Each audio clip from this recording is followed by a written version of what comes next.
Cold hands, hot stones. Are you ever wondering the safest way to check the stone temperature before you place them on your client? My name's Beth, and I'm with Cantata Wellness. It's Tuesday Technique Day, and I'm going to show you the best way to check stones to be sure that they don't make your client uncomfortable. Have you ever had that awkward moment where your client kind of bounces when you put the stones on them because it's too warm for them? Let's talk about a couple of ways that we can check the stones to be sure that they're not going to be too warm for our client.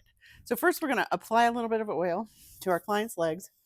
And when we get the stone out of the pot, the first thing I want you to do is to check it against the inside of your arm. As you're working with the stones, even if your hands start out cold, they're going to warm and change temperature because you're working with stones. So your touch is not always going to be the best determinant of temperature for the stones. Now, you should have a thermometer handy and you should be checking your stone pot regularly, but different people sort of react differently. So put it right here on the inside of your wrist.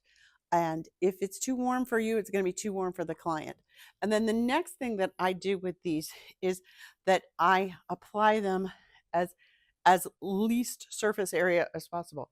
So I'm going to just run them gently along my client's leg, and I'm going to say, Joy, how's the temperature? Is that okay? And if she says it's good, then I might start flattening them out.